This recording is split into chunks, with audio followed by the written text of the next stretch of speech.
1 sec.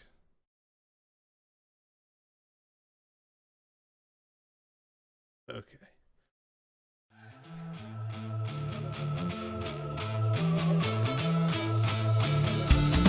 Now we're live. Oh, we're live. Oh my god. What the heck is happening? I just don't know what is going on. We just like it's pretty funny. Oh my god. It's the Budrush Bellow. Hey, listen, you know what? I know how to use a computer for sure. Welcome to the Budrush Bellow. Hello.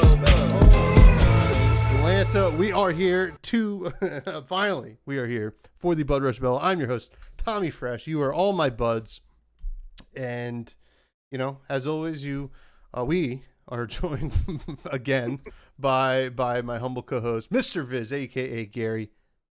How you doing, bud? Hey man, I'm doing well. I'm having a good week. You know, the Mandalorian's back. Really excited for that.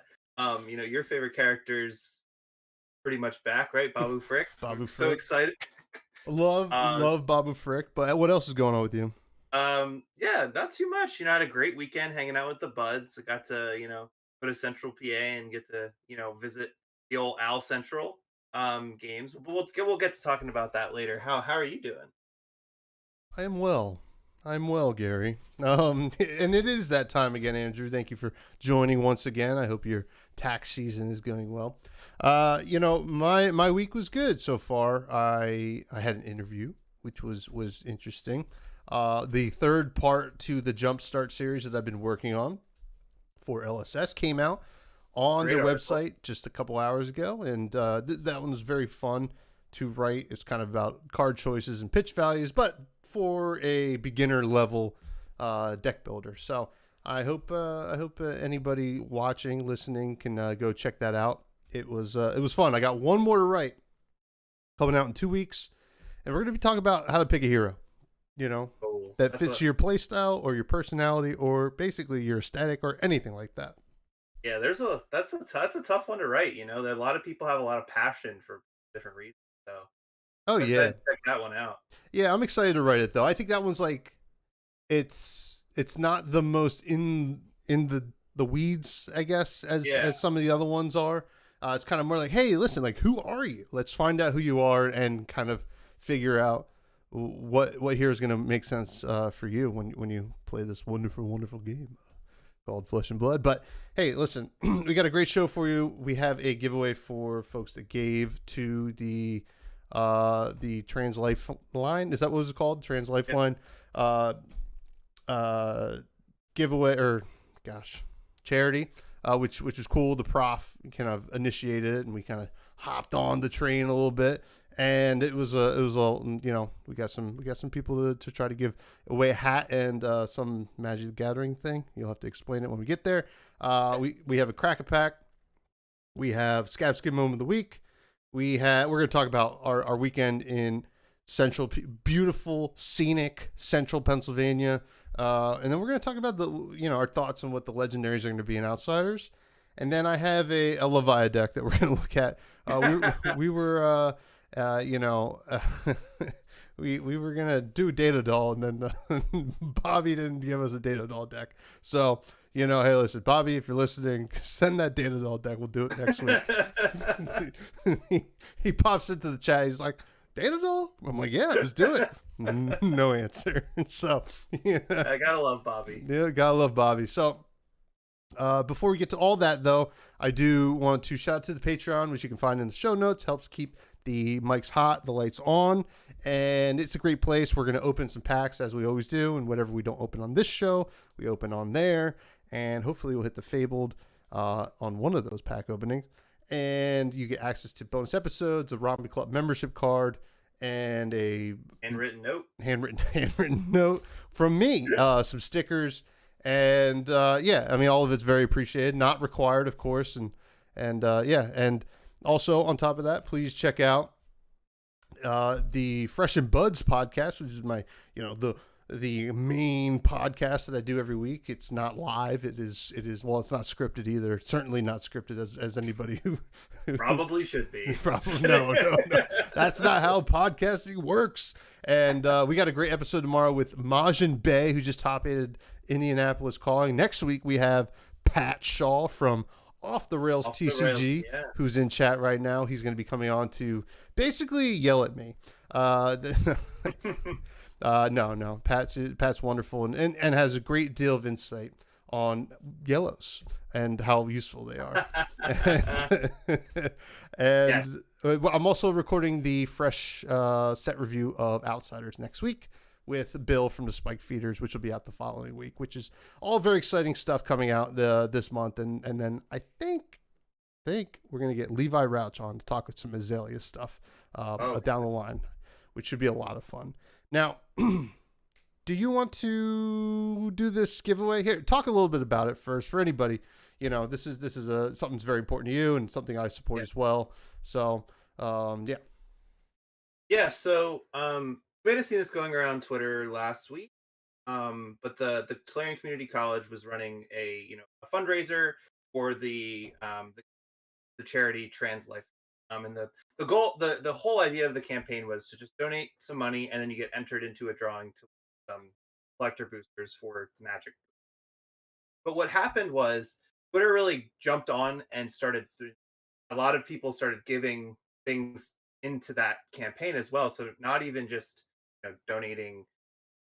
We threw in a Buds beanie, and people were throwing in booster boxes, all these kinds of things. And so it was a really great community effort from the Magic side that was also adopted by, Fab community as well. LSS threw in a lore book into the drawing as well. And it actually, Max Ferocity, the one who cosplays as Dash a lot at a lot of the events, I think Rachel won that. So that was great. Just a great supporting a great cause. Trans Lifeline is a great charity because they help trans individuals deal with a lot of the official difficulties of transitioning, name changes, passport and ID, official government documents. That stuff is very expensive. Not as easy as just changing your last name, like in marriage. So the charity is great because they help who are really struggling financially get a micro grant to be able to help them fund those life changes. I'm really passionate about it. I donated a Rakdos Guild kit to the professor side of the campaign. So basically, they did two separate campaigns. If you play Magic, you participated in the Magic side. The Flesh and Blood community participated in another side to make sure that if you participated in the campaign, you got something that you play. So somebody will be getting a Rakdos Guild kit from me, and somebody will be getting a Buds beanie from. Who is Tom? I am Tommy, by the way. But no. To add on to this, Gary had come to me saying, "Hey, can we be a part of this?" And I was like, "Absolutely. Who cares? It's just like buds are buds. Let's help some people out. So I thought I want to give away a couple of these beanies. I have some extras, and I thought, what a great way to start giving them away by doing this wonderful cause. So, you ready to do this? Yeah, absolutely. So we have a wheel here, I guess. And let me just double check. There's 8 of these. And we're gonna see who wins. So you want me to just click it? Yep, and just click it, and then I'll reach out to you on Twitter if you've won. Just need a confirmation of your donation receipt, and we'll send your beanie over. Sounds good. All right, there we go. A nice little sound. Yeah. I'm thinking about adding this to the Discord. Well, a little wheel. They have a bot. How about that? Sigma, who's in the chat right now. Hey! Oh my God. Sigma, congratulations. You've won. Thank you for supporting. This is awesome. I think I have your information on Patreon so I can share it with Gary and we can make sure you get your stuff, which is very exciting. And thank you so much, Sigma. And we'll reach out to you soon. So that was a lot of fun. That was cool. Yeah. thing. Yeah, We appreciate all the support, and next year Professor will probably do the same thing, and maybe we'll do. absolutely. Yeah, congratulations, Sigma. All right, Yeah. All let's right. We're gonna open some packs now. open some packs. Let me switch over to that camera over here. Oh, there we go. Oh wait, let's switch over to you first, so you can roll the dice. Yeah. So I've got, every week I try and use a different play mat. I'm running a low. I got to start picking up more. But this week we're running the Pulse Wave Harpoon play mat. Looks good. Picked this up in a trade from our boy Dimitri, Binary World, the Bud. We did a little trade for it. I love it. It's like very purple. This guy's wearing jeans. It's pretty sick looking jeans here. So we're gonna roll the dice if you're not familiar, and we're gonna pretend this is Scabskin leathers. However many action points we would gain, that's how many packs we're gonna open here. And otherwise, we can crack these gambler's gloves here to re-roll if we. Oh, they totally look like gambler's gloves. Yeah. Oh no! What's the judge ruling when you roll the? You dice? gotta re-roll. It's gotta be on screen. Re-roll. Gotta be on screen. Unless it's a 6. Where did it go? I completely lost it. Oh my god! It's totally gone. It went into the ether. What is going on, folks? I don't know. He's grabbing another one. Oh, we got a 3. Oh, that's one pack. You know what? I'm wearing my lucky shirt today. Oh, okay. I'm wearing my lucky shirt. I've had this shirt for a very long time. I love Swamp Thing. And at one point, this shirt was very tight on me, and then it was very loose on me. And now it fits perfectly, so I don't know what that means. So let's pop those gloves and roll again. Rolling again. The game winner right here. Oh! Oh my god. Was that a 6? That is a 6. Yes. We are opening 3 packs. 3 packs. You're so excited. 3 packs. I told you it's my lucky shirt. I mean, shirt. So one of these packs has to have the Fable. I honestly didn't believe you. Really? So, no, I'm just. Wow. All right. Well, let's open this first pack and let's see if we can turn this non-believer into a true disciple of the shirt. All right. Let's go. Let's go. Felling Swing. Blue. No. Water Glow Lanterns, or as I like to call it, WGL. No. Crankshaft. Wow, wow. No. I'm going to start doing noises. Runic Reaping. I feel like people are playing this a little bit more. Oh, yeah? On Talishar. Oh, because people are starting to trying to figure out a new Viscera. Oh, no, not Runic Reaping. And Deathly Duet. I'm sorry. Oh, I get them confused. I get them confused. Sorry. They're all the same to me. No. Tempest Aurora. They love alliteration. Yeah. Especially on the Runeblade card. Fleece the Frail, yellow. So the next one would be the Fabled? I think so, yeah. It is not. It is a Slay the Scholars. So we still have a couple more hits here. Boom. Blue Puncture Foil. That's a good card. Yeah. Blessing of Aether. And Blessing of Patience. All right. Well, not the hottest of starts. Also, I should say these packs have been graciously donated by Brandon from the Steelblade Showtime. He gave, just way too generous, and you know what? We're gonna just have to give him back something. They did a sandwich. Great Al Central recap this week. Flake on the week before. Flake, yeah. Well, they're dead to me because of the blue cheese slander, but that is okay. Oh, sorry. Well, we'll get past it. Still raw. Oh, why is it my stupid camera? All right, there we go. Yellow Withstand. No. Key Unleashed. Red. No. Madcap Charger. Yellow. No. Hemorrhage Boar. This is the promo last month in February, right? Yeah. Sap. No. Fleece of Frail. Red. Okay. Here it is. No. It is a gold. Oh, it's a gold. Gold's cool. Gold's cool. Yellow Runic Reaping foil. Blue Reincarnate. Oh, a Savage Beatdown. We like that card. All right. Savage Beatdown's pretty good. Savage Beatdown's quite fun, if you ask me.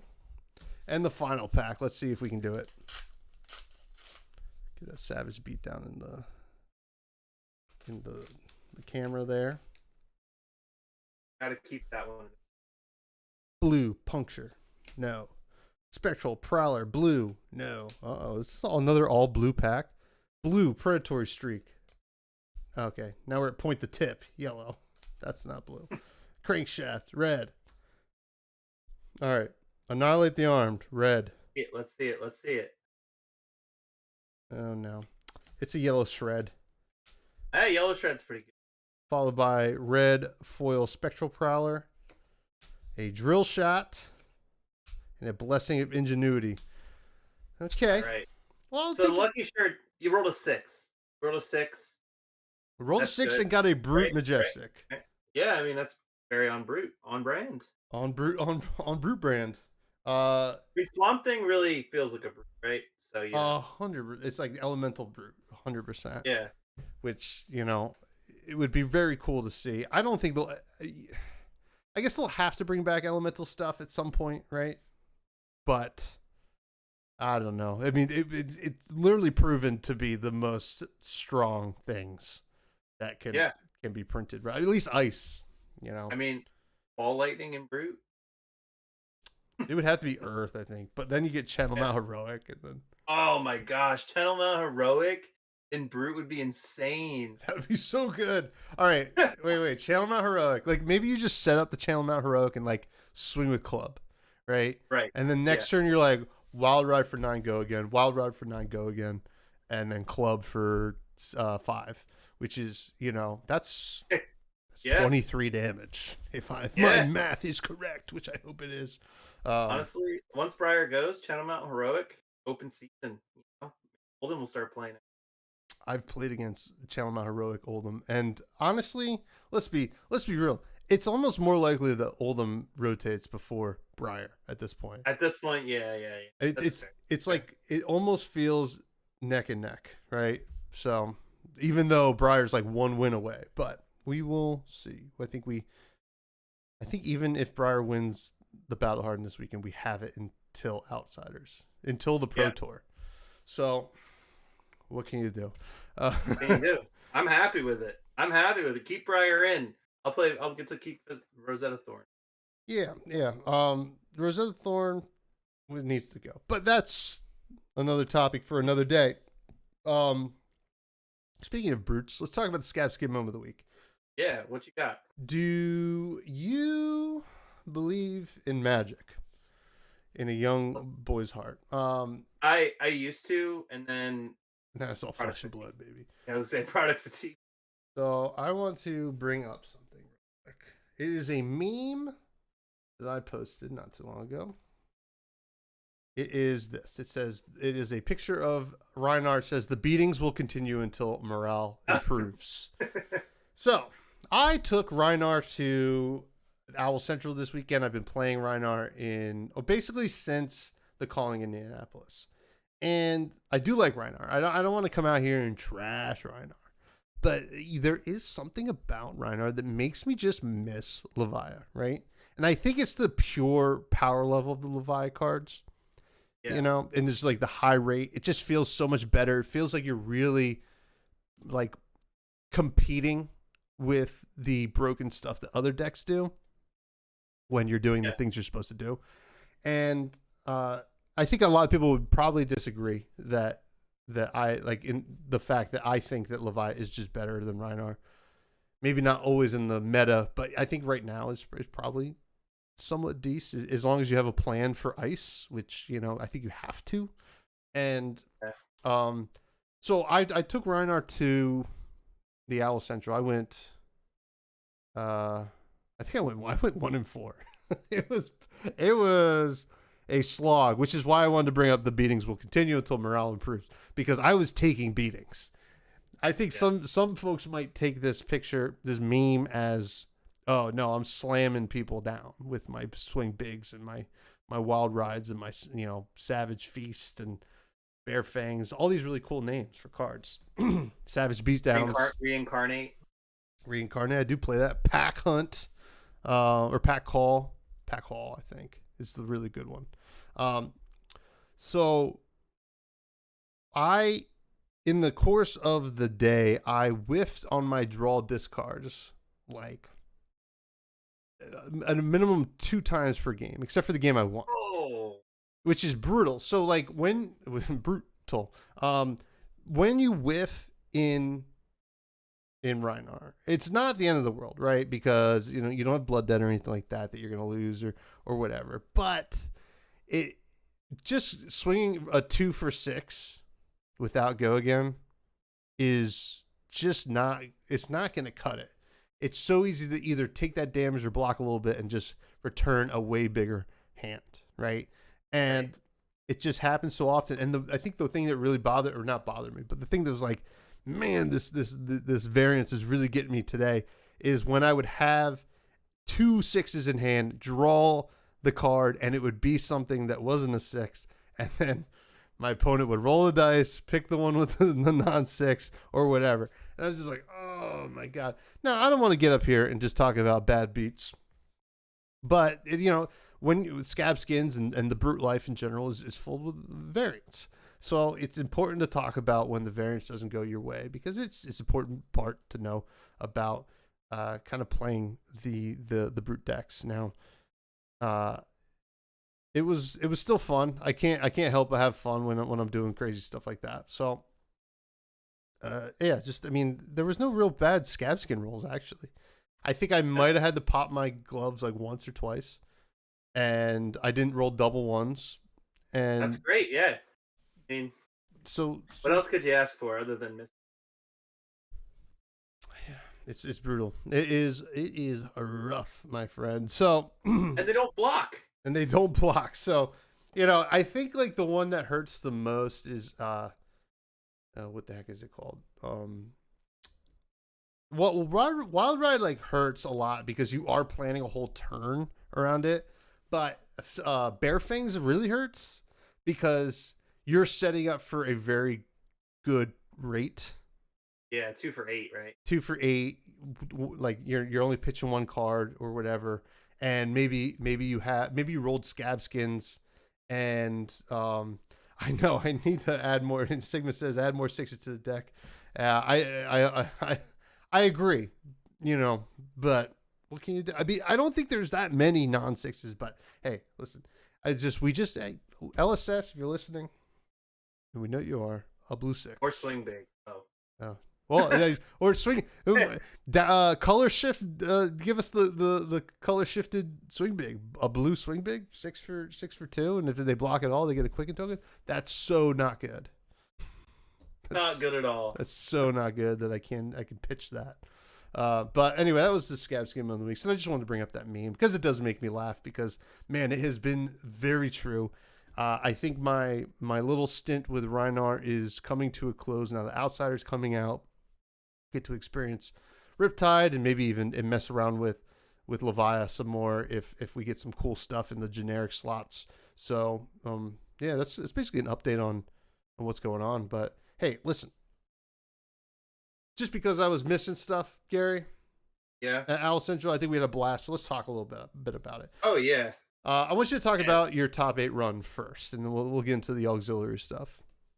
Yeah, so I had I don't know what it was. I don't know if I ran hot. So I was playing the Viscera deck card for card that we played last week. Showed during the video last. I took out the Shrills. I kept it very, I basically hard swapped everything that was 2 cost for something that either cost 1 or cost less per rune chant. So like your Spellblade Strikes, your Amplify the Arknights, and also I want to say the next 10 to 15 minutes is going to be a bunch of Runeblade talk. So if you're sick of hearing about Runeblade talk and Runeblade lines, I apologize in advance. Because yeah, there's some crazy lines that I kind of strung together, but so you want to go round for round? Yeah, just kind of like, you don't have to get into the nitty gritty. Maybe just talk like each round, who you played, what you played against, some kind of cool things that happened during the match, whatever. This is your time to shine, Gary. You don't win much, fella. I don't. You're right. Honestly, I'm like our buddy Mo Bogsley. Getting second is what I get, and you know what? I'm fine with it. but yeah, so 5 rounds, so there's 27 people, very diverse field. Round one, I played against another Viserai, Brittany, Lady Lady Runeblade on Twitter. I forget her exact Twitter handle, but I'll look it Brittany up. is a local. Brittany is a local to work. Good friends with our mutual friend Rose. We played some Viserai Mirror. It was a close game. Like literally, when I tell you, it was one of the closest Viserai games I've ever played. Like the I was at one, she was at one, and she played Sonata, missed it, I missed was the there. I Sonata. watched that. Missed the Sonata, and I would have died. And then she only had one card left to swing a non-activated a thorn, so I was able to just block one card and able to, swing it through. But yeah, it was tough, I think, for Brittany just because like that last moment, missing the Sonata, I know that feeling. I think she's gonna start paying more into Sonata is what we said at the end of it. I think she had a blue that she wanted to pay into Sonata with, but yeah, so that game, so started out 1-0, moved on to play against Alexi. Now this game, now you've heard people who know me know playing against Lexi is one of my least favorite things. Not because I don't like Lexi players, but because the mashup is just so abysmal that it can often feel unwinnable. No, no, And no, no. Wait a second. Wait a second. He's told me. When we're not on air. He's like, Lexi players, the worst people in the world. yeah, No, I'm yeah, kidding. yeah. My Continue. second favorite hero to play, they're the worst. I just hate myself. But anyway, Me um, too. that's why the show's good, right? Yeah. Um, no, so I played against a Lexi player. I forget. It was so nice, so nice. He played pretty quickly. Like we were very close to time. Like we got down to like a few minutes, and like he was playing very quickly, presenting things very very precisely, and not sometimes those control matchups can really go long, but by the end of it, like I did my best not to take damage. Anything that I could not leak damage on, I didn't. Like I literally stayed at third. I think I took one damage to turn on my skull cap, and then I stayed at 39 for like 2 or 3 turns, not doing anything other than just sitting there waiting. Mm-hmm. And that was great because eventually, by the end of that game, I had a lot more cards in my deck than he. And what I did on turn one when I went first was I pitched a Rattlebones and a blue to my Grasp of the Arknight. And in the end of the game, last turn of the game, I did my thing where I played throughout different turns of the game. Rather than playing Shrill, I played my Amplify. As those room chants get made up passively, what the little room chants you get to make over time, just swinging for 6, not having to pay. I think it might have been, yeah, he said he was played Viserai a lot, but changed to play Lexi because he felt like she had a better time in the meta. He had this really cool altered Frostbite and altered New Horizon. It was an Etsy version. It was really cool. But yeah, I ended up fatiguing him, which was insane. Like he had 2 cards left in his deck. It was Channel. It was like Channel Lake Frigid and an Icequake. And like for me, that was just like an aha moment. Like, okay, so I guess I just gotta wait him out. Like that's the plan. Rather than try and win early, I'm just gonna block well if I can. I play 5D reacts. We have a bit of a fridge. Um, yeah, just block him out. And so I ended up finding on the last turn of the game. I think he was at like 19 or something. I had 3 or 4 rune chants build up passively. I had a blue that rattle bones that I pitched early, up to Revel and Arsenal, just waiting for a turn to pop off. And yeah, I sealed the deal, and it was a great game. Honestly, like a fantastic. The Lexi player was fantastic. Um, and he was just like doing his best to try and sneak damage in, and I feel like we were both kind of going back and forth, and sometimes he played Three of a Kind and he played like an Art of War, and I was like, oh no, I'm gonna lose so much life here. But yeah, the matchup it's a slog, but different than Oldhim, right, where like they're blocking and taking your cards. It's like they're attacking you cards, so you really don't get to do anything on your turn. A Mm-hmm. lot of the times it's just like, oh, okay, I block, but it works sometimes. I don't know if it'll work again, but I'm gonna keep trying. I also want to shout out the Princess Chain. Yeah, just wait the archer out, Andrew says, and that's a life game Bravo player right there. Um, but yeah, I want to thank the Princess Chain deck for teaching me how to block pretty efficiently and not not getting too greedy on my turns. Because what I've done is the last 2 or 3 weeks, I've really only been playing Blitz and been learning how to block better. And I think that that actually really played a large part in pitch stacking in a way that made it, so I was able to actually close the game out later and saving my resources to be able to revel. I needed at least one revel to finish him off. So I threw that in the arsenal, even if it meant I did nothing else that turn. Great. Um, the next game I played against Josh, who is Brittany's partner, husband, and he was on Dash. And the Dash matchup I think is really fun because like we quite both our turn ones, quite literally we did like 20 damage to each. So it was just like Oof. kept started him at like 25 and he started me at like or 20 or 30. I forget what it was. Check my book. But it was like, okay, you're not gonna block. All right, sounds good. We're just gonna keep going. Then by the end, so this is how most aggro matchups are, right? And what I like to prepare myself with my Viscerai decks, I want to make sure that I'm able to, do something with one or two cards because it can often be the make or break whether you have to keep one card in Viscerai or two cards. If you can keep two cards, sometimes you can make something happen. Unfortunately, with like Shrill, two cards is really hard to make things happen because you have to have that Runeblood Incant make an aura before you're able to play the Shrill. There's a little bit of Runeblade math there, but yeah. So basically, I was able to get to a point where we were basically just top decking and taking two cards from each other each time. And the last like two cards in Josh drew was a High Octane, which is one of the scariest cards you can ever see late in the game. 10, Because right?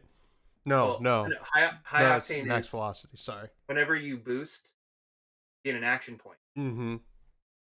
So if they have a high octane and they have like a boost card, they can then boost and fire their pistol twice, Yeah. which is really scary because you can't take cards from them if you have to block their pistol twice. It's basically like just another free activation of boost. And played high octane, pitching a yellow, and he drew a spark of genius, which meant he could only play an item. And it was like the moment where he was very frustrated, and I understand because like that's tough, right? Drawing a card where you just literally like you just need anything, any attack at all, and you draw an item, and that's just like that's a hard feeling. But I did win that game, so I'm 3-0 here. Um, and yeah, just want to say like the players were the play level very high, the attitude amazing. Oh yeah. Everybody was playing really well. Everybody was, and also just like an absolute blast to play against. You know what I mean? Like super like this is a 1K, right? So it is actually professional rules, right? Like if your sleeves are the wrong way, that can be a big deal. Or like you need to submit a deck list for top eight, that kind of thing. Like a lot of money, right? Like Oh a yeah. $1,000 prize pot. So these people, this group of people is not no slouch, that's for sure. But so it's hard to find that balance, and I think Al Central has a lot of great players who are just really great to play. Um, 1,000,000%. We're gonna get into Al oh Central's yeah, story, I oh think. yeah, absolutely, yeah, for sure. I mean, they're just, but so then my round four. Now this one's gonna get a little dicey, and by dicey I mean Rune Blady. Um, but so I played forget the specific. I forget his name, but he was on Dory. And you know how I feel about playing against Dory. At least I used to learn how I feel about playing against Dory, because playing against Dory is very much like either they have it or they don't, but you never know till they have it. And so there were times in that game where I was just like thinking like, oh, I should not block this. I don't want to block this. And then they had to, play their glint, and I didn't block it, and they didn't draw a card. So a lot of different decisions being made on the Dory side, and luckily for me, I was able to. They low rolled just enough where my damage was just enough to put them over the edge. But I want to call out one specific line that I did here, and I activated creepers a turn before and able to order to play a Mauvrion Skies. So my creepers was like gonna die if I didn't deal arcane. I had a 5 card hand. You're gonna follow me here. I had a Mauvrion Skies in Arsenal. If you don't know what that card does, basically the next Rune Blade attack you play has go again, and if it hits, they make a bunch of runes. So that's like a really good card, and you usually want to play that on an attack that gains go again, or so that doesn't have go again. So that way you can continue your turn and start firing stuff off. So I had a Mauvrion Skies in Arsenal, and then I had a Runeblood Incantation in hand, yellow. I had a Become the Arc Knight, is a blue. Be- I see. Yeah. Chill out. Chill out. Listen, Linda. No, continue. Hey, listen, I did, before we really dunk on Gary for his Runeblade stuff, I did shout out Viscerai in my recent article. I said Mauvrion Skies, right? It's so good. Oh yeah, Even though yeah. it blocks for 2. This is how it goes. But so basically, what I want to say is my hand was Rattlebones, which lets you play an attack from the graveyard. Swarming Gloomveil, 2 very good cards in combination with each other. A Become the Arc Knight, which is a blue, and a Runeblood Incantation, yellow. Mauvrion Skies. That hand is one of the hardest hands, personally, I think, that you can have in any Flesh and Blood, because not only do you have access to every single card in your deck, but you also have, with Rattlebones, every single card in your graveyard that you did the whole, or cards that you're going to discard to play your Become the Arc Knight. So you're like processing like 6 layers of, do I discard this to go get this? I know, Sigma, you need a nap. Um, but so the line I ended up going with was, some people would, think, oh, you just discard the non-attack to get a swarming, and then you play 2 swarmings, and then you rattle bones, and then you get played this swarming 3 times. That's a great line. The problem with that line is where I'm playing against Dory, and I need to take cards from their hand. Because if I don't take cards from their hand, it means I am going to lose the game. They're at like 9, which is not a great number for. I think they're at 9 and I'm at 10. Mm-hmm. No, they're at 10 and I'm at 9, and that's not a good number for me to beat at all. Because if I can't do that much damage, or they only block with 1 or 2 cards, they can really take whole turn and kill me. I think he had like 5. His Dawnblade was at like 5. The line I chose was Mauvrion Skies into playing the Runeblood Incantation to playing the Swarming Gloomveil. Now this means that all modes are active on the Swarming Gloomveil, and it has the on hit of not only making 3 rune chants on hit, but also making it so all of the arcane can't be blocked for the rest of the. That's really scary for people, especially like if you have no rune gloves and you're like, oh man, I have a bunch of blues in my hand, I want to block it. So basically, what I did was I presented him with a 4 attack that was a must block. Had to take 2 cards. Had to take 2 cards out of his hand, so he only had 2 left. Then the next thing I did was I activated my Aether Ironweave. And Aether Ironweave is a card that says if you played a non-attack and an attack, you get to make 2 resources. So I went from I pitched 1 blue, 3 resources to play the Runeblood Incantation. I went up to 4 resources, which is like rock mana, right? You wish you had rock mana in Brute. Hey, that's a sore subject. Do not bring up rock. So I had 4 mana, right? I went, okay, I have played Storming Gloomveil, and then I swung Rosetta Thorn. That is a crazy line. Yeah. Because not only if they prevent all of the arcane damage, you're not able to play the Rattlebones. Like the Rattlebones can be played as an instant if they've taken arcane damage. But I knew, because he only had Arcane Barrier 1 and the Skull Cap, we were at the where our life totals worked out. If I hit him with a single rune chant, we would be at parity. So his Arcanite Skull Cap would not be turned on to be able to block all of the Rosetta damage. So I hit him with 2 arcane damage, 1 arcane damage, which he pitched into 4, and then I played Rattlebones to get back Spellblade Strike graveyard, which if you know anything about Spellblade Strike, That card is basically a 1 for 6, which is like a Levia card, Okay. right? All Right? A right. All Levia right. card, like Let's one, relax. 1 for 6 is a Levia card, right? That's like good rate for banish 3 cards. You get a one for Sure, six. sure. Wait, Yeah, is this Spellbind Strike? Is that what we're thinking of here? Isn't that the 4 attack? yeah, but it makes 2 rune Oh, it chance makes in 2 rune chance. Yes, you're right. 1 for 6. Yep, You know yep. what? In Viscerai, I have 1 for 4. That makes 1 rune chant. But if you've played anything else this turn, it makes 2 rune chants. So it's a 1 for 6 that I ended on my turn, and then I started my next turn with 3 rune chants. Enough to take his whole hand and kill him on the final turn. Which was I honestly thought about that line for 10 minutes. Because it was like I wanted to put him in a position where next turn I could kill him and I didn't just, have to roll the dice on my hands because sometimes you just can't kill people. Well, Um, I got to say that I mean, we're trolling you a little bit, right? But like that was some really heads up flesh and blood, right? I think that's like a huge level up thing that listeners and players can kind of take home. It's not the turn that you're playing; it's the next 2 or 3, right? And that's so important, especially at the end of the game. And when you're presented with something like that, you don't want to squander it, which you didn't, which is very impressive. Yeah, it's very tempting to play 3 Storming Gloomveil on a turn, followed up by a Rosetta Thorn, and that's a great line. Like that is a fantastic line that you can do.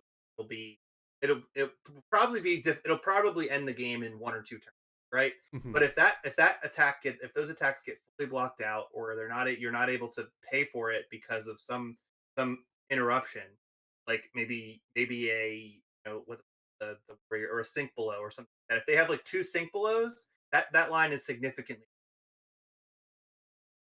You got to think about the next turn, and I think with the way the meta is turning up, you kind of have to do that a lot with especially decks that don't play well into ice. I think you probably think about that a lot when you're choosing your Laya deck, right? Like Hmm. you want to make sure that you're securing 1 or 2 extra points of damage turn by turn rather than just having the biggest 20-25 damage turn on that one turn. Yeah, yeah, no, absolutely, and actually, not to plug the podcast tomorrow, but Majin Bay kind of goes into this a little bit, right? It's not you have to have a plan, like an overarching plan. He called it macro, like as opposed to micro. You have to have a macro plan, or else the micro plan is going to fall apart. So Yep. yeah, it was really interesting. Now you played a Bud Riley for the last Yes. round, which We was your lost only. that The one. only we don't have Yeah. to. We don't got to talk about that one. We don't talk about the loss. We don't talk Oh. about it. Oh man, my No, but transitions are all wacky out right now. I don't know. Maybe I hit but him too quick. no, yeah, Riley. I had actually never played against Riley. I thought about it because I'm on off and out in Central PA, and when he comes to Philly, I haven't played against him. He's just a great guy. Riley is a fantastic guy. The we played He played Icelander, I played Viscerai. That is a hard matchup. Like I didn't have a very good impactful first turn, and that usually seals the deal. Right? If you don't have a good way to press damage or search for read the runes to play read the runes for turn 2 kind of thing, turn 1, you can't really win that matchup. There's just a battle of attrition. But Riley is a fantastic player. I mean, I remember listening to him on your podcast and on Steelblade Showtime's podcast, and he's just so good at analyzing like what's possible in a turn. And I think that is a that's a very underrated skill in our community. I think that like being able to understand like comprehensively what a hero does and what the damage is something that I think a lot of people should think of more. And that takes time, that takes experience, that takes playing against a variety of heroes. Um, and it takes actually playing a lot of those heroes too, because you learn like what the possible max damage is. But yeah, so that was my 4-in-1 run. It was great. I think the deck performed very well. It's performed exactly how I wanted it to. I mean, a lot of close calls, like I said, but it was a great day.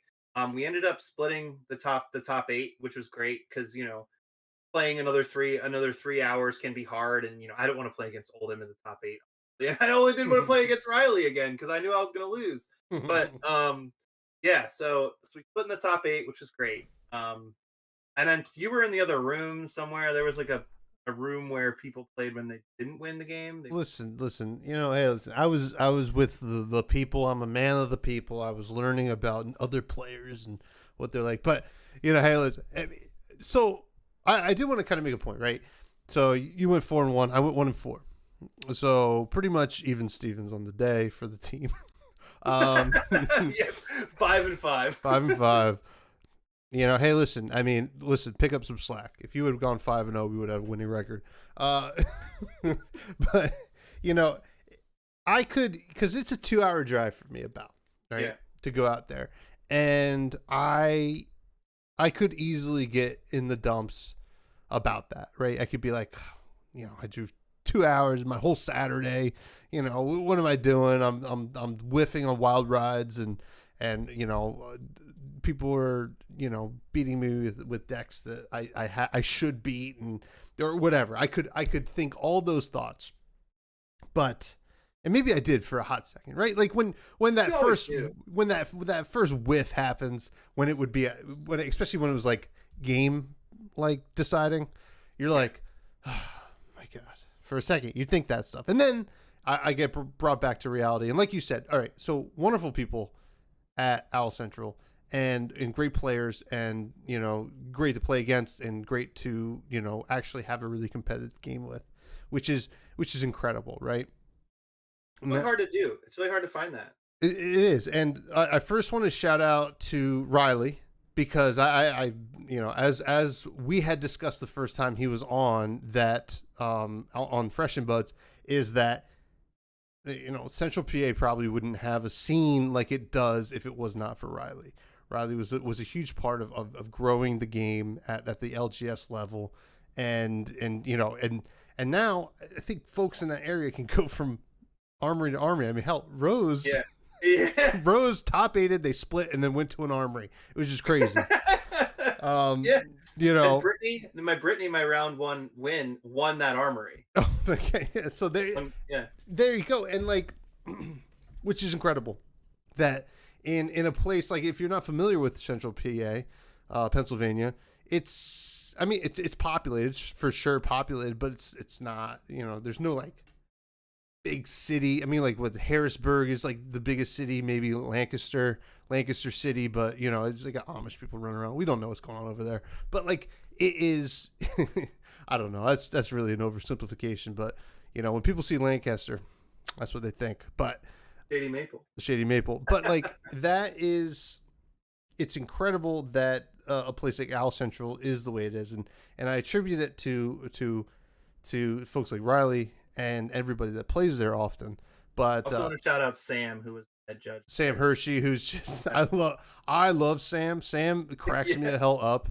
Sam York as well, yeah. Yeah, York as well. I guess that's a pretty large town out there. I have a lot of coworkers over there. It seems like everybody lives in York that works with me. But but Sam is just so funny. I just love Sam. He's just like, and to me it was funny that he was judging, because I don't know, because I'm used to him just being silly, but like he's got to get down and dirty and serious when you're a judge. But most of all, I got to shout out Alberto, on Twitter and in the Buds Discord. His name's Berto. He runs the store. He's the tournament organizer. It's just everything you want from a local game store, right? In my opinion, it breaks my heart that I don't live closer, that I can't go more often, because it is just such a welcoming space, right? Anyone all around. You're frozen for whatever reason. Why are you frozen? Oh, weird. Hear me though? Yeah, I can hear you. All right. Well. Whoa. Oh, let me. I see. I'm frozen on. Keep talking. I'm gonna keep talking. Yeah, just restart your camera. Anyway, it doesn't matter. But like, whoa, now you see two of me. Oh my God. Whoa. Anyway, but Owl Central, as I was saying, it's just such a great. There's me again. What is going on? But anyway, it's such a great place to play, and just so welcoming. And Berto he understands that people have a desire to play Flesh and Blood at a high level often. That's why he holds these. Let me get out of that. My Discord just completely crashed. Okay, that's all right. Now there's just two angles of me. I just keep going back and forth, Okay, but that's you all can hear me right. though. Yeah, I can. Oh, I can hear you. Oh, I can hear you loud and clear, buddy. All But yeah, right, great. I'll just leave it on my face for now. So Owl Central is just a great place to play and just learn the game. Oh, there you are. There's your face. Finally back. We're My back. purple Um, purple self. it's it just feels nice to be there, right? Yeah. It doesn't feel bogged down with over competitiveness, but still respects the spirit of competition, you know, Oh yeah. and like they get folks like I think Cody Williams was supposed to be there, but he had to cancel, right? You get folks like Cody Williams out there, who obviously Cody Williams is like one of the best pros in the world, and cool guy as well. It's just comforting. I just love it. Like it just Yeah. makes me It was feel my so good. It was your it first was my time. that was my first time there, and I talked to Alberto on Twitter, every now and then, and he was spent a bit of time in the Buds Discord for a while. But I literally walked in there and I felt so at home. Like he was just sitting there with the Bud beanie on that you gave him, and it was just like gave me a hug and just like, oh, I'm so happy you could make it out. Like during the players meeting, he shouted out Blade Showtime and us. Like I don't know, he was just very like he was very much trying to support the community while being the place that the community goes. You know what I mean? And it's like it felt like a very reflexive relationship that store, right? Like you want to go there, and the store wants to support you and make you happy. It's not just about selling cardboard. Yeah, and it's something that when I think about Owl Central, I think about a place that gets it. Also, hello, Devin, welcome. It just is something that I hope that others can learn from when running their LGS. Now, I mean, we talked about it last week. There's a lot of talk about it's just financially tough to run Flesh and or just to Oh yeah, like carry Flesh and Blood, but I think there is the belief at Owl Central that we all have, that why we play this game, and it's very impressive the community that they've built there, and I'm super stoked to always support them and shout them out. And they're not a sponsor of the show by any means. This isn't oh yeah. this is just us gushing about that Owl Central and that handsome Berto. So Oh my gosh, yeah, absolutely. Just Big Bud's energy all around. yeah. Honestly, not a sponsor, but anybody that puts up some BBE is the sponsor for in our hearts. You know? Yeah, they get some free ads if you're cool. I don't care. I don't give a shit. But unfortunately, he just the only problem with Out Central is they sell boxes to Gary that that apparently just have fables in them. Do you want to talk about that? No, I don't. Okay. I definitely do. Well, first of all, I want to shout out to Blade Showtime for putting it together. Brandon and Derek, they really helped me out getting me there and getting me to my family's house after the event. So absolute like big Bud's energy all around. We had dinner with them. We'll talk about it during the meal. Um, sorry, but yeah. So I got to up eight. And we split. I got $125 in credit, and like I go up to the counter and I was like, I'm gonna pick up a tunic because I know how hard it is to sell singles because at Dark Depths we're starting to sell singles. So if there's something in stock, I wanna buy it. You know what I mean? So that way they're like you said, you want to going Absolutely. support. Then Derek from the Double Edge Showtime walks over with a box of Welcome to Wraith, and I start itching. I start itching hard. I'm like, oh man, I'm gonna buy a box. I gotta buy a box. The problem is that was the last Welcome to Wraith box in the. I don't know if you have the picture handy of the box that I bought, but I don't think I ever took a picture of the actual box. oh, okay. I have the picture here. of the box. I can see if I can bring it I'll up. DM it to you, Damn or that I'll giant. put it in the I'll put it in the romping club. Or okay, yeah. Berto was like, I think I've got a box in the back. I think I got a box in the back. So he wandered into the back and he pulled this box out. I don't know. I think is it showing up there now? It is. 1 second. Let me bring it Said up. said I There don't it want to. is. I said I was gonna save this box for for stock the shelf, but I'll sell it to you. So I bought the box, and I have a theory that the dusty box or the forgotten boxes, those are the ones that need some love. I opened this. I opened this Heart of Fyendel from it, and it was All fantastic right. because it was. Let me bring you up. Sorry, I still had the All right, box up. no, it's okay. I love looking at it because it makes me think about the disrespect that people have for damaged boxes. Man, I would have bought that box if I had gotten to it first. Oh my god. Yeah. But I opened this Heart of Fyendel. It was fantastic. I was sitting in the same seat that Brandon was sitting in when he opened a Heart of Fyendel at the draft. They ran the one day, and I know the camera isn't turned on for Tom right now, but he looks so upset as I'm talking about this story. Listen, I was watching him open these packs, and then I see him like I don't know, I forget what the rare was in front of it. It was like I don't know, we'll call it a staunch response or something like that. And then you slide it up, and I see a symbol I've never seen before in a pack, and I'm like, are you kidding me? I'm like, I yelled. I was like, what the like? Are you like out of your mind? Like, and he is just grinning, just like a fiend, like he is right now. And I was just like, come on, man, it was so brutal. I mean, like, obviously, super happy for Gary, Yeah. I guess. But Yeah, immediately takes a picture of me and posts to the Buds Discord. I hate this man. Well, yeah. well, Tom, I'll just let you know when you're ready to open a Fable, and you want to do one of those slides. You're gonna look for the numbers 0000. Um, Oh, oh yeah, sure. actually, it's just three zeros. So just 3 zeros. So 000. And then when you see that 000, that's when you know it's Fable.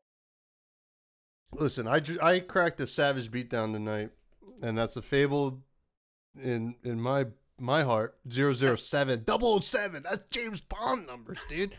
I mean, Dude, absolute legendary right there. oh man, that was it was fun. It was cool. It was cool to happen. Yeah. I don't want to be too salty, but Yeah. I honestly though, I couldn't have asked for a better weekend. Couldn't have asked for a better performance. Just buy a box from Birdo and get a Fable, and yeah, I think this is the most expensive card you can open right now, besides like Marvel Emperor. yeah. Yeah. Anyway, The um, Fresh Five, baby. uh, No, I'm just kidding. I guess like what is it, $600 right now? Five. Well, okay. Well, if I open a Marvel hero from a foreign HP1, Yeah, maybe we'll do a swap. yeah. Well, no, wait. I don't need a heart. I need the Marvel Reinhardt. But anyway, listen. The rest of the weekend was great. We went out to dinner with Derek and Brandon. That was a ton of fun. We went to a diner and just felt like we were. I don't know. We felt like we were theater kids after Yes, I was gonna say that. I was gonna say that. we were theater kids One of after a the long friendlies. rehearsal. It was dress Yeah. rehearsal tonight, kids. Went to a diner. It was fun. We talked a bit. And first of all, Brandon, I see you're in chat. I'm assuming that's you, Brandon. Brandon on their podcast, Steelblade Showtime, had Matt DeMarco on, aka Flake. You might know Flake. He is Canadian, and they kind of like, oh well, we voted that blue cheese sucks and ranch is good.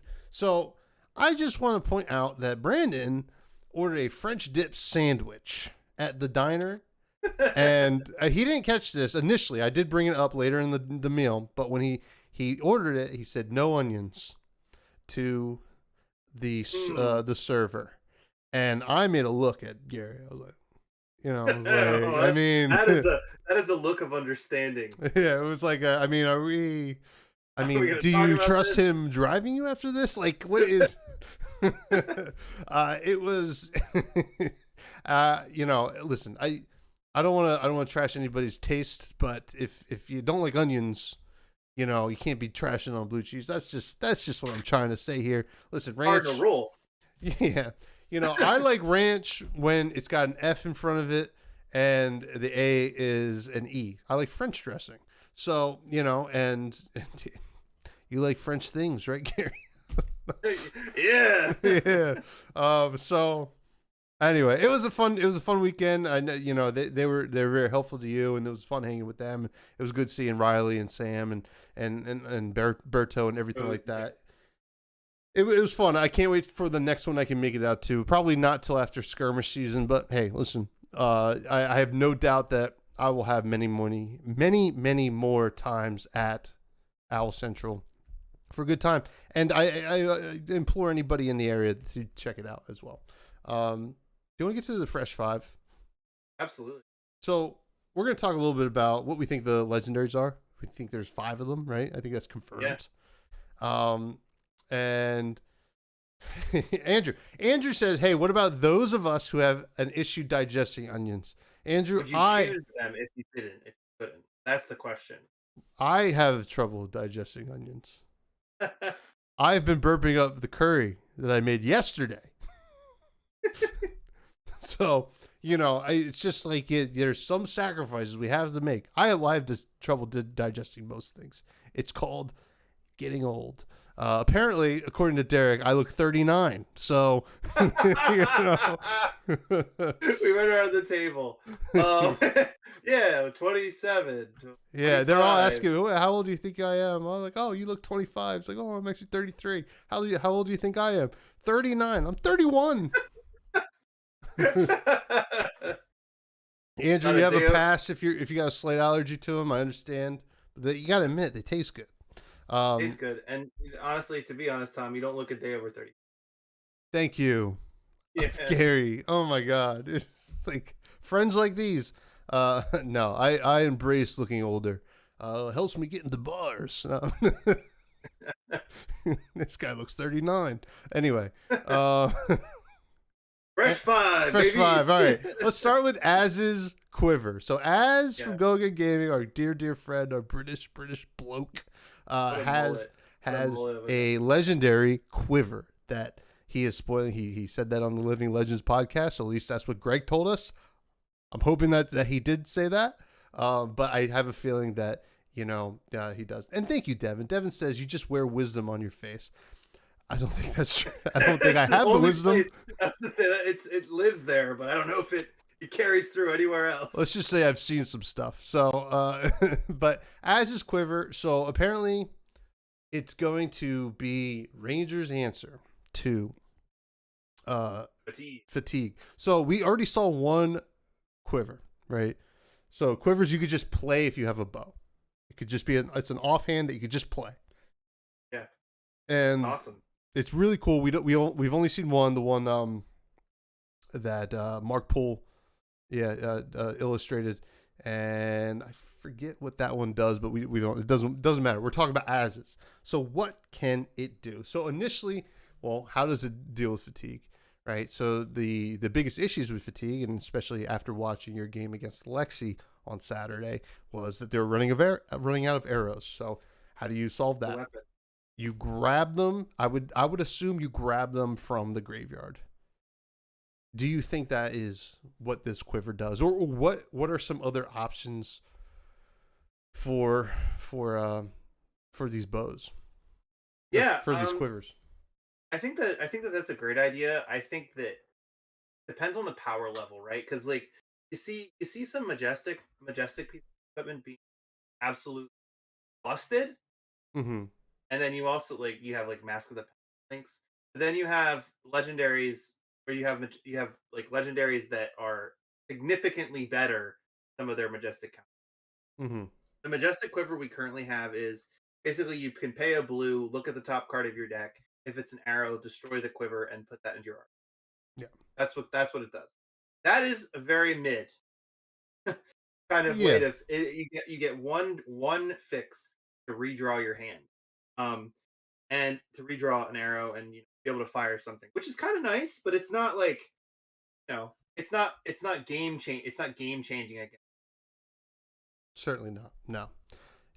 What I think I think along the lines of pulling them from your graveyard, I think you got to limit it. I think you got to have three quiver Counters. counters or three completion counters or something, because when you get to a point where you need that, being able to do that an infinite amount of times is very similar to like mentality. Yeah. Or honestly, what it could be is you load an arrow from your graveyard this turn. Any arrow that leaves the combat chain gets back. Yeah. So that way you can't get that arrow back. And like something like endless arrow, like some sort of like phantasmal, right? And if endless arrow would leave the combat chain going to your hand. Oh, I understand yeah, Andrew. I know that an emergency button isn't mid because the ability to just put an arrow into your hand when you three rain razors, totally good. It's just Not for what the is fatigue matchup. what not for the fatigue matchup, right? Yeah. Um, I think something like that, right, where if you have some sort of replayability from your graveyard, they have to be banished. You know what I mean? It has to be gone because otherwise it's like too good. You know? Yeah. Yeah. No, absolutely. And something I was thinking about was like, all right, so let's say you got to remove 3 counters from it to be able to, rip the card from your Oh, graveyard. Now, and you only get the counters when an arrow hits or something like that. So like, hey, listen, quiver of Az's beautiful mullet. That's what we're gonna call it. When an arrow hits, put a counter on it. Remove 3 counters. And maybe it's an action with go again or an instant. Who knows? Remove 3 counters. Return a arrow from your graveyard to your arsenal, and uh, probably maybe hand. maybe hand or yeah, it could be hand. Or maybe even give it an aim counter or something like that if you put it into arsenal, just give it a little extra value. Right.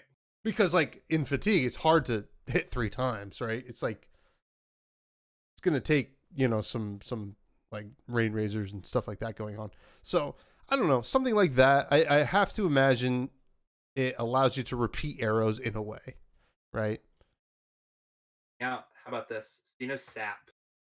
Mm-hmm. The surge text on SAP talks about energy counters, or I forget what it is. Maybe it's energy counter like tunic Mm-hmm. kind of, but for ranger and a quiver, and then if you play sap, maybe you take an energy, giving wizard another instant. Yeah, that would be really neat. Like, oh God, I don't know. I wonder if even if somehow it could. What if popping the quiver to give your next arrow, like bring an arrow from your graveyard to your arsenal, destroy the quiver. The next arrow that hits this turn, this is like getting pretty crazy. Destroys target equipment. Um, Hmm. which in a way deals with Crown of Seeds, right? I mean, not even in a Yeah. way. It does deal with Crown of Seeds. In a way, deals with fatigue via destroying Crown of Deals. Seeds. Yeah, the shield or whatever. Is Honestly, no, that that's not crazy? far off. That's not far off though, because like if you think of something like Tumultai and Dromai, Mm-hmm. like It has use Tumultai, cases in multiple matchups. yeah, it's not. It's the answer. It could be the answer to fatigue. And Az knows all this information, and if Az is listening, and we know you are. It's Laugh. almost 5 a.m. for him right now. He's gonna be listening with his breakfast. Yeah. But he's just laughing at us. He's just laughing. He's like, these idiots. But Yeah. no, I actually really like the art, the their destroy counter, like either put a -1 counter on. Like I like the idea of like a tumult time that says, destroy on a piece of equipment with defense equal to the amount of damage this arrow does, something like that, Yeah. right?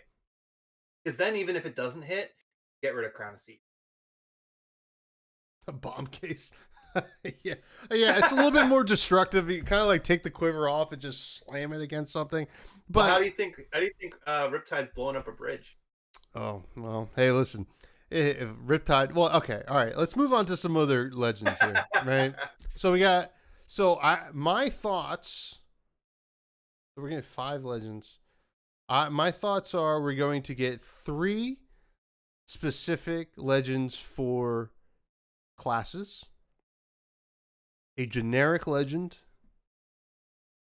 and a hybrid ranger assassin ninja legend. Is that crazy? Is that am I losing it, Gary? Don't answer that. No. Constantly. So I like where you're going with this. Mm-hmm. What are your thoughts on a ranger ninja assassin, whatever the triangle piece of the triangle was, piece of equipment. Oh, like In addition to the quiver, which was which is just something that's separate, and the quiver and then a generic. yeah, that actually makes sense, right? We give the quiver because it is new. It's a new mechanic, right?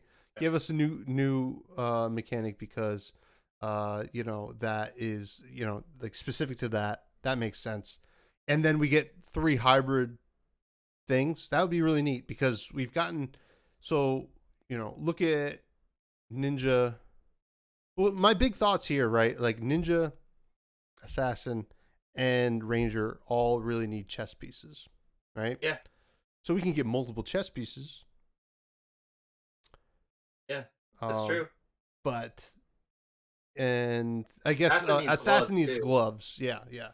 So all right. So let's just say for the other 4, we have the other 4 pieces of equipment. We're gonna not Yeah, give. Obviously, there's gonna be no legendary weapon. We've never seen that, right? Um, just offhands. yeah, So the headpiece. What are we seeing at headpiece? yeah. So I don't think we're seeing ranger. I don't think we're seeing. Uh, I honestly think we could see an assassin head. Okay. I Something think that we could makes see. more sense for Azuri rather than just Yeah, Arachne. yeah, something like maybe a mask of momentum, but like a mask of stealth. Um, that because I did see an assassin looking mask on Twitter today with a bunch of blood on it. All that on Twitter. I did see that. That Um, is TCG Talks yeah. spoiler. It's going to be a ninja card. Oh, it's gonna be a ninja card. I believe so. Then that's completely. All right. Show's over. No. But yeah, no, I think maybe the assassin getting Something getting interacts with stealth, probably. yeah. I like the idea of like a mask of momentum for stealth. Maybe if 2 stealth attacks hit in a row, gain something.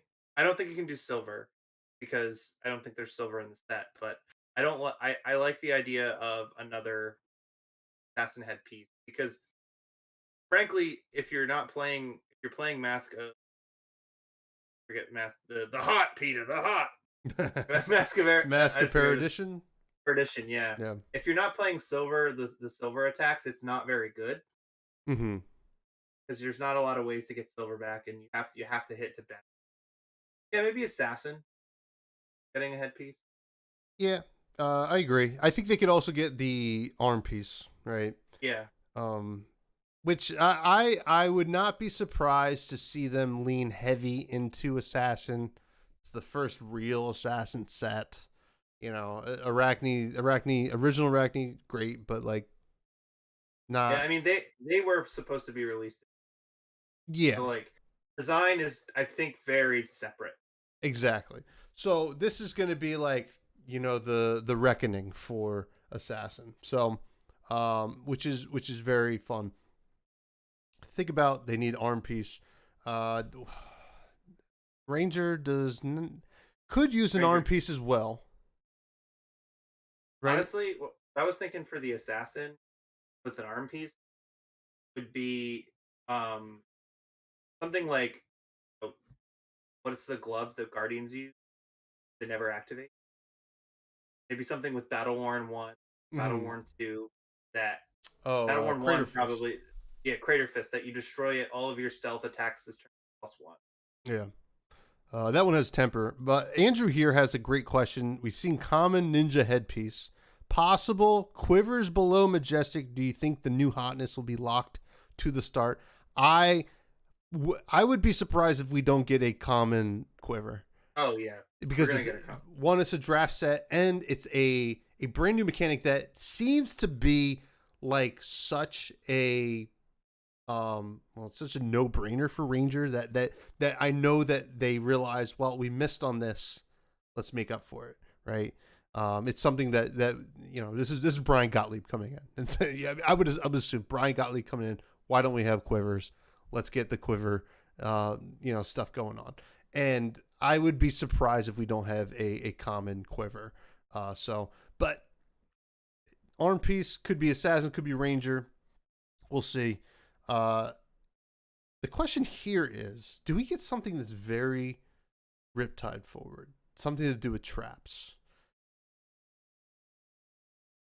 Oh, I was waiting for you to talk about boots for traps.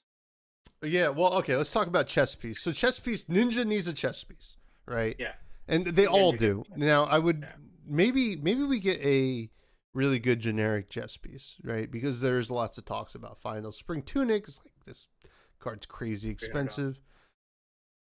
How do you solve that? Maybe generic helps in that regard, or maybe it's a hybrid just for those three classes.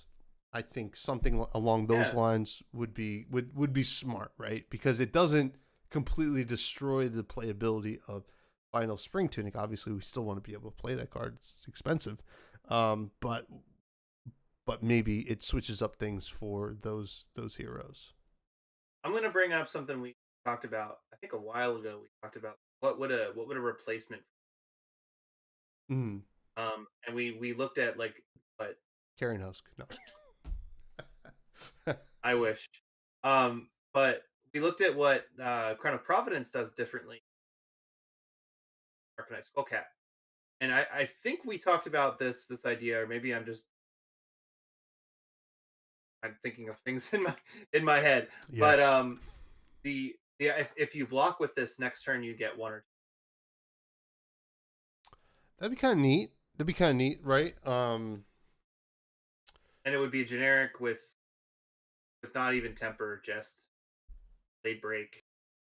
It would kind of work. It would kind of work for like the slippery classes, assassin, and where they're kind of we said like that blade that piece of armor blocks and goes away, and you feel charged to attack back, rather than like for best of the first fist, best of the second fist. I don't know.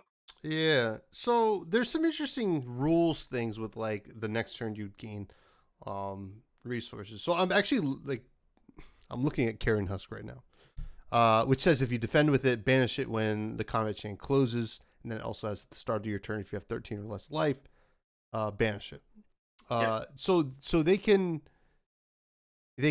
probably print something if you've defended with this at the start of your turn, destroy it, get the yeah, effect, right? exactly. So that would be kind of neat. I think it's like it's a lot of value in a pivot, right? Yeah, I Yeah. mean a lot of value, but like something that's gonna it's like kind of the exact opposite of Final Spring Tunic, right? Where Mm-hmm. like you want to hang on to this equipment for a long time. You for this one you want to almost use it as a burst option. And like and in your article today, to prove that I've read it, talk about the value of Blossom of Spring and how on the surface that doesn't necessarily seem as an impactful card, seem like an impactful card. but in execution, one resource anytime you need it is actually very good, and a lot of Mm-hmm. decks choose that over Final Spring Tunic. So yeah, I think that there's some merit in the idea of a very like a hybrid chess piece. But I honestly think Yes. because Assassin has legendary boots. No, they use silver, but Ranger doesn't have legendary boots, and Ninja don't have. Right. Yes. So if we do get a hybrid pair of boots, I could see a Ninja Ranger. Honestly, like what I found is that what LSS likes to do, put a really good attack on something that can effect on something that can block with an effect like Snapdragon Scalers, right? You think about Creepers, you think about Storm Striders. Like Storm Striders is just AB2, but you get this crazy effect. Yeah. Creepers is an insane card, the best card in all. Sorry, Carrion Husk. I guess I like Chain because but it's got Blade Break 1, but in the same combat chain, you can play a Read the Runes, Yeah. that kind of thing. Um, I don't know what a hybrid leg piece for a ninja and assassin would look like, but I could imagine that if you play an attack, like something like Snapdragon Scalers with an attack, like kind of like Tide Flippers is give your an attack that costs two attack or less go again. Maybe something like that for cost like Snapdragon Scalers, because most arrows cost one or zero. And that would help Azalea a whole lot. Yeah. Yeah. Yeah. I mean, I'm, there's something in me that's hoping for some kind of trap related nonsense. Yeah. Action point, right? So that's really what the legs deal with. Yeah. Action points. Yeah. Typically action points and yeah, pretty much that. Right. I mean, Scabskin. Like, I'm not saying anything else. Yeah, yeah. You're right. Turn that one out. So okay, so here's the fifth thing. So I was thinking about because I want to think about something trap related. So we've seen a majestic legendary trap. I think I think it's not out of the realm of possibility that we get like an actual legendary specialization trap. We've seen it with Eclipse and Doomsday. Mention Doomsday, fella. Come on now. Oh, I'm sorry. I just know about Eclipse. Yeah. Not a Runeblade card, by the way. I can't read it if it's not a Runeblade. I only read the runes. Yeah. So, something like that would be kind of neat, right? We'll see how far they push traps. I know that they're going to stick around somehow. We don't know how. We'll know probably in 2 days, which is very exciting. Yeah. But I mean, God, I just want it so bad.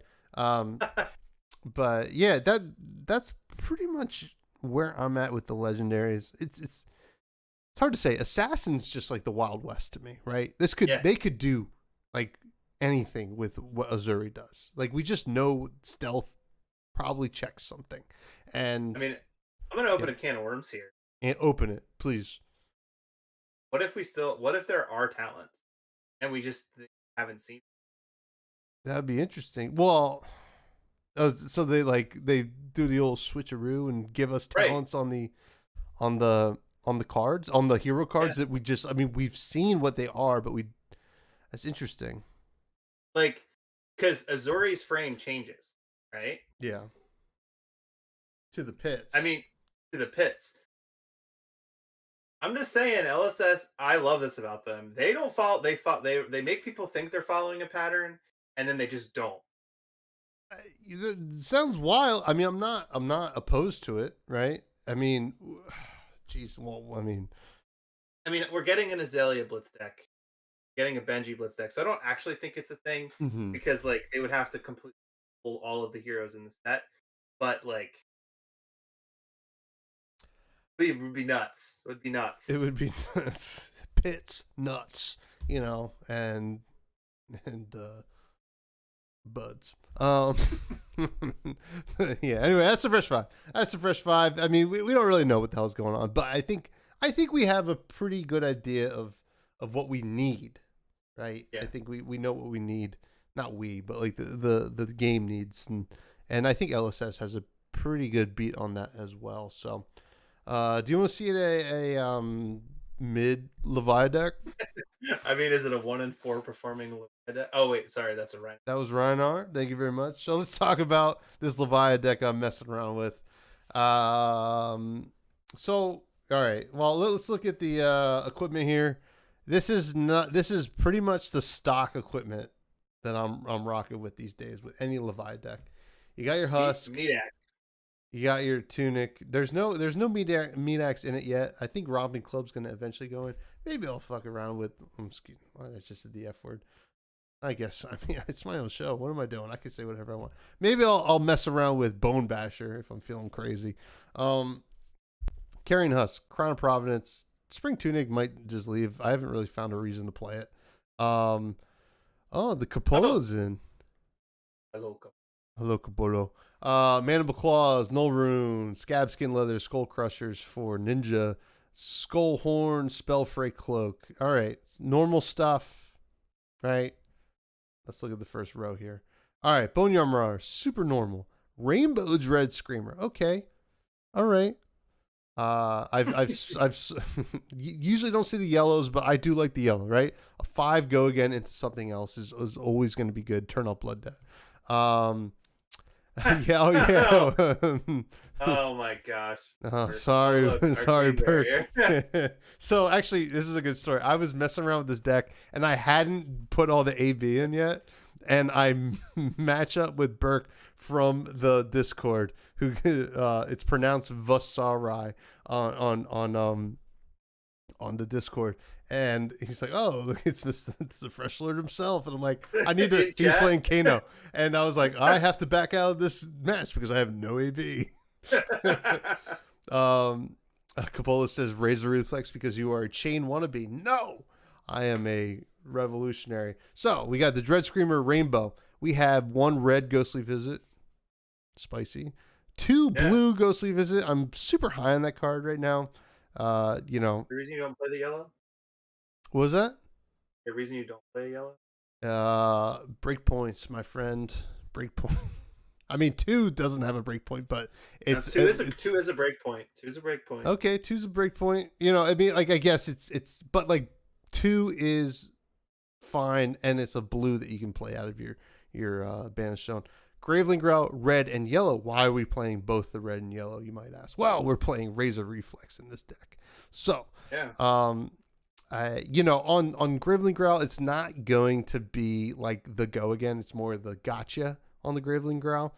But we have some other stuff that's going to be somewhat of a gotcha. So the Razor Reflex also works on Ghostly Visit, which is awesome. Boneyard Marauder, awesome. All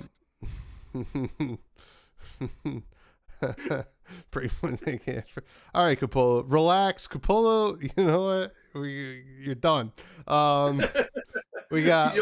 He's got 3-4 messages in, and he's done. He's done. I mean, who is this guy? We got the red and the yellow Hungering Slaughter Beast, and we'll get to why we have that. We have the Shadow Blasphemous, just because we're playing Ghostly Visit. We got the Shadow Puppetry. This one might be on the chopping block, right? Really, that card's so good. It's very good, but it kind of clunks up Leviathan decks, right? Because I also have some other big turn enablers, but currently it's still in. Next we have Tremor of Arathiel. This is why you messaged me. Yeah, because I was looking at it, I was like, I want to play this card. So Capola says muting myself. No, you're good. You're good, buddy. Tremor of Arathiel is for those of you who don't know, 1 for 4. With 2 block. Not that great. But if a card has been put into your Banished Zone this turn, Tremor gets +2. So it becomes a 1 for 6. 1 for 6? And it's That's a good. Razor Reflex target. Yeah. You know, so you can, so when you're running red Tremor of Arathiel, you are basically running a another 3 copies of Graveling Growl for your Dread Screamer turns, which is very cool. And it works with Art of War, which you're going to play Leviathan no matter what. That's Pot of Greed. Pot of Greed. Pot of Greed. We got Budrush Bellow because, you know, we're running claws. This is straight aggro. There is nothing slow and grindy about this deck. Mark of the Beast is a good on a Scabskin turn. You can play Mark of the Beast, close the chain, banish it, play your Graveling Growl. You can play your Tremor Varathiel for 6. It's a good yellow mask. Mark of the Beast is a great yellow. Not Mark of the Beast. Sucks in your opening hand if you're defending first, but you know it is what it is. Sometimes you just take the damage so you don't have to start the blood debt train. Convulsions from the Bells of Hell, sure, we got that in there. Nice blue. A Deadwood Rumbler, you know, another good blue. We just like pack in all the 6s you can to blue. Doomsday, obviously very good. Soul Harvest, Doomsday. Yeah, I know it does. No, you know it does. Unworldly Bellow. Pretty good with Graveling Growl, Tremors. Actually, no, it's not good. I mean, it's fine with Tremors, but it's not as good with Tremors. Convulsions, however, is quite good with Tremors. Yeah. Makes it a 7 dominate. Wrecker Romp. This is the best blue in the game. I'll say it. I'm going to continue to say it. Nobody can change my mind. Look, I understand. Name me a better blue. Okay, best blue common in the game. Oh, blue common? Yeah. Oh yeah. How you beating it? Hey, you can't beat Blue it. Blue Pummel. No, not even that good. Not Lunging even that press. Good. Lunging. That's a rare. Is it? Yeah, dude, it's so good. It's a rare. And then the sideboard's a little wonky right now. I just have some 1-for-6s, Savage Swing, two, red and yellow, and Savage Feast. The sideboard's kind of in limbo right now, but those are kind of just in there because I want to board in stuff for Dromine stuff like that. So it's a fun deck. You know, we're working on it. What was that? People are not going to expect that. Oh, definitely not. I mean, Tremors. Anytime I've played Tremors on Talishar, Capolo says Lunging Press is a common in Ira intro deck. I didn't know that. But anytime I've played Tremors on Talishar, everyone doesn't. I could tell they're reading it. Yeah. You know, which is this is all I want. Yeah. This is all I want in the deck, right? Oh yeah. I mean, why do you think I play the chain deck? Yeah, which is like, wait, a 1-for-6. That's like so powerful. Why do people not play it? And then they kind of realize it's not really that good, but it was good in chain for a hot second there. Oh yeah. But hey, listen, you know, that was a short deck tech, but hey, listen, we've gone quite a nice long one. A long show tonight. Yeah, I gotta hang out with all the buds tonight. Yeah. Hey, listen, what was your meal of the week? Well, my meal of the week was the meal I had with you. Unfortunately.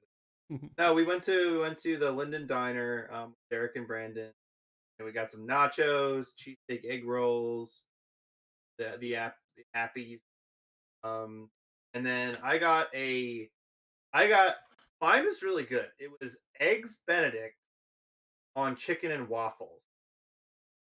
Pretty wild. It was pretty wild. Like it was like, what's a wild thing that you can get at a diner? It's just like eggs Benedict on chicken and waffles was really just, it checked all the boxes, right? Sure. It was really good. Clip it, honestly. But frankly, like hanging out with the buds was the best part of the meal. You know, just talking about where everybody is in life, how Tom's 35. It was 39. Thank you for... I know. But yeah, it was a great time. You know, I really liked hanging out with everybody. I'm probably gonna get, if I see that on the menu again, I'm definitely gonna. Yeah. I had a breakfast burrito because that morning I had a breakfast burrito from Sheetz, which for those who don't know, it's like a elevated gas station convenience store in central Pennsylvania and beyond. I guess I think they go out to Ohio, which was relatively mid. And you know, I was hoping to find a Wawa, and there was a Wawa right down the road. My God, like I was doing the witty. But yeah, it was serviceable. So I was like, oh, let me get another breakfast. I think that's all I ate that day, breakfast burritos. Wow. And I got it, and it was just okay. But the company was great. The company was great at the meal, and the cheesesteak egg rolls were also not too bad. So it was a good time just being out there in the land of central Pennsylvania, and it was it was cool. Devin's comment.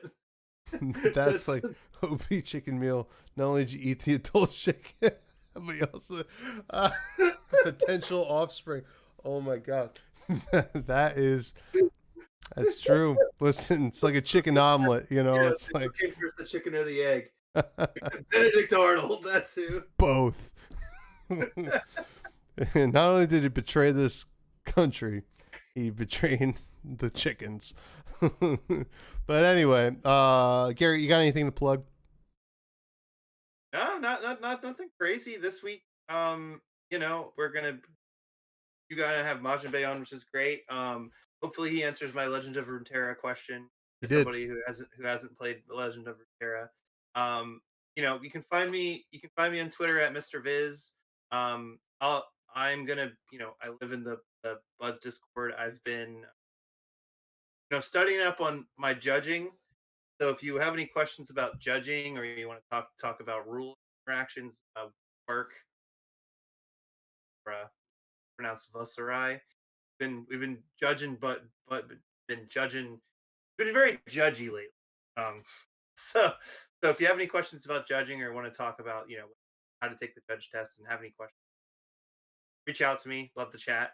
As always, if you have any questions about like the arcane language stuff, that's fantastic. I love that stuff. I can't wait for Dead Summer to put of his arcane text in videos and the upcoming projects he's working on.